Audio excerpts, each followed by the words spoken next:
Μετά από όσα τόσο εμπεριστατωμένα είπε ο πατήρ Θεόδωρος Ζήσης, после всего того, что сказал нам отец Феодор Зисис, θεωρώ ότι μας εξέφρασε όλους εδώ ως ελληνική αντιπροσωπεία. Я думаю, что он нам всем объяснил здесь, как греческая делегация. Οπότε, για να μην παίρνω από το χρόνο σας, И поэтому я не буду занимать ваше время. Ελάχιστα μόνο θα ήθελα να μείνω σε 3 τοποθετήσεις μου, ώστε να μείνει χρόνος στη συνέχεια για προσωπικές σας ερωτήσεις. И хотел бы вам только изложить 3 своих суждения, чтобы осталось время и для последующей дискуссии. Από όσα ακούστηκαν ως τώρα, εκείνο το οποίο έχει πολύ μεγάλη σημασία για λογικούς ανθρώπους και πιστούς της Ορθόδοξης Εκκλησίας, из всего того, что мы услышали сейчас, самое большое значение для верующих в православной церкви и для здравомыслящих людей имеет следующее. Είναι ότι λογικός, θεολογικός και εκκλησιολογικός είναι άκρως αντιφατικά τα κείμενα της λεγόμενης Συνόδου στην Κρήτη. Документы так называемого Критского собора являются со всех точек зрения плохими, и с точки зрения логики, с точки зрения богословия, с точки зрения догматики. Παρά το γεγονός ότι η αντιπροσώπευση ήταν ελάχιστη, άρα ήταν άκυρη και είναι άκυρη αυτή η Σύνοδος ως προς τη σύνθεσή της. Несмотря на то, что было не так много делегаций, дискуссия была недостаточно грамотной, и все эти документы являются недействительными. Παρά το γεγονός ότι, όπως λέχθηκε, για πρώτη φορά στην εκκλησιαστική μας ιστορία εψήφισαν μόνον οι προκαθήμενοι κατά παπικό τρόπο, И впервые в нашей церковной истории голосовали только предстоятели. Это голосование проходило так, как происходит оно у католиков, у папистов. Παρά τον κανονισμό λειτουργίας αυτής της Συνόδου, Регламент работы этого собора, που έθετε ως προϋπόθεση την ομοφωνία όλων των συνεργομένων αυτοκεφάλων εκκλησιών, строился на основании консенсуса, на основании единогласного решения всех предстоятелей поместных церквей. Είναι άκυρη και γι' αυτόν τον πρόσθετο λόγο η εν λόγω Σύνοδος, И это является новшеством, что не позволяет считать законным и действительным решения, принятые на этом соборе. Αφού 4 πατριαρχία με την μη παρουσία τους και μόνο στη Σύνοδο αυτήν, Кроме того, 4 патриархии не участвовали в этом соборе. Έδειξαν ότι η ομοφωνία εξ υπαρχής δεν υπήρχε. Поэтому изначально нельзя было говорить ни о каком принципе единогласия или принципе консенсуса. Он не соблюдался. Δεν χρειάζεται να έχει κανείς υψηλό δείκτη νοημοσύνης για να βγάλει το συμπέρασμα И не обязательно обладать высоким интеллектуальным уровнем, чтобы это понять. Это может понять буквально каждый. ότι και για έναν μόνον από τους λόγους που αναφέραμε, οι αποφάσεις αυτής της λεγόμενης Συνόδου είναι άκυρες εντελώς. Достаточно любой одной из этих причин, о которых мы только что говорили, чтобы признать все решения этого так называемого собора недействительными. Παρά τα αυτά, φάνηκε στο τέλος η επιμονή των διοργανωτών και σχεδιαστών αυτής της λεγόμενης Συνόδου, Однако в конце собора наблюдалось давление со стороны его организаторов. Παρά την όποια λογική και εκκλησιολογική τοποθέτηση της Ορθοδοξίας, И не было в этом никакой логики, и это было чуждо установлением православия. έχει την αποφασιστικότητα να εκπροσωπείται αυτή η σύνοδος στις συνειδήσεις του πληρώματος της Εκκλησίας. В результате было принято решение создавать впечатление для всей полноты церковной, будто бы этот так называемый собор.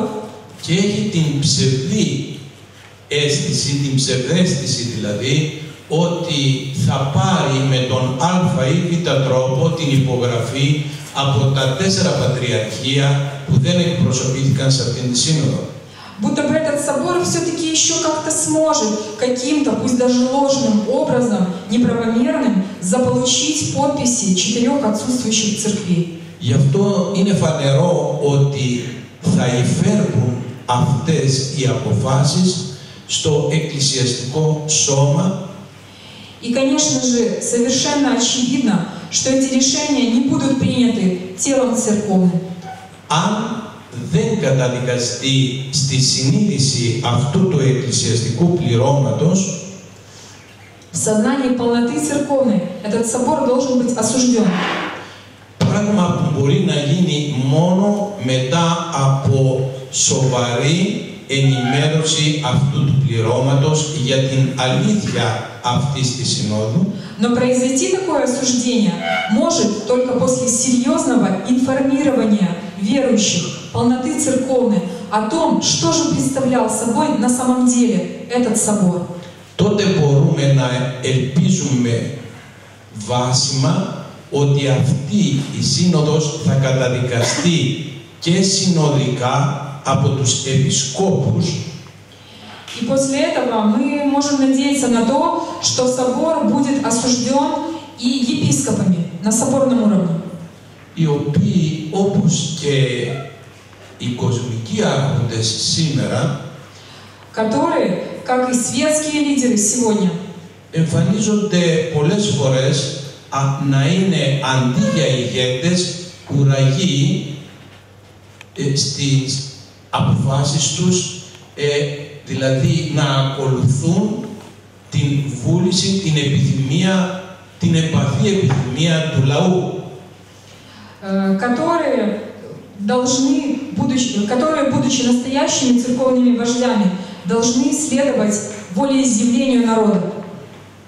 Κατά συνέπεια, αν εμείς έχουμε γρηγορούσα τη δογματική συνείδηση στο πλήρωμα της Εκκλησίας, Поэтому для бодрствующего сознания церкви αυτό θα διασφαλίσει όχι απλώς εμάς σωστά σε αυτό το σώμα, αλλά και όλους τους άλλους οι οποίοι ως αδύνατοι και απληροφόρητοι εμπολείς это позволило принять бы соответствующие меры. И нужно информировать всех тех, кто еще не получил такую информацию на сегодняшний день.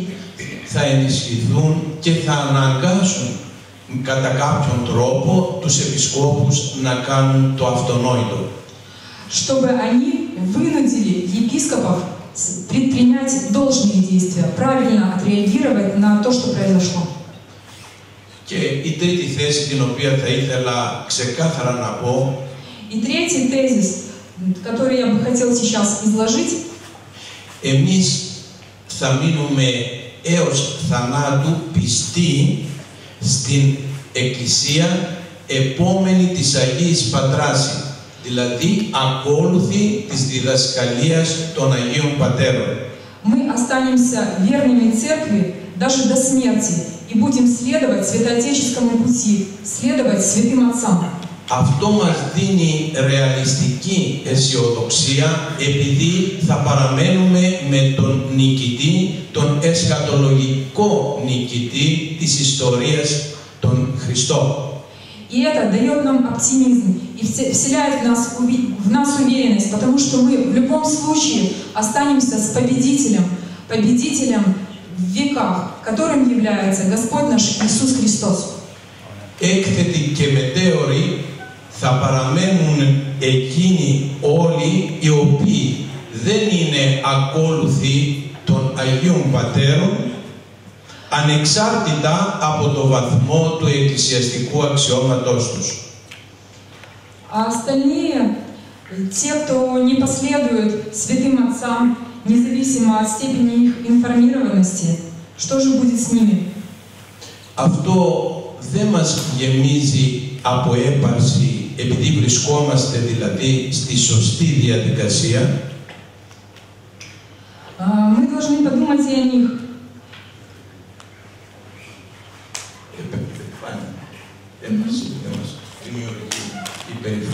И мы не должны гордиться тем, что истина нам открыта, а им еще нет. Αλλά μας οδηγεί στην αγάπη του Χριστού που έχουμε μέσα μας, μετέχοντας ζωντανά σε αυτό το σώμα της Εκκλησίας, το σώμα του Χριστού. Но мы должны иметь любовь к Христу и думать о других членах тела Христова. Ώστε όλο το πλήρωμα να βρεθεί σε αυτήν την συμφωνία των πατέρων του παρελθόντος, чтобы вся полнота церковная пришла к согласию и чтобы воссияла святоотеческая истина.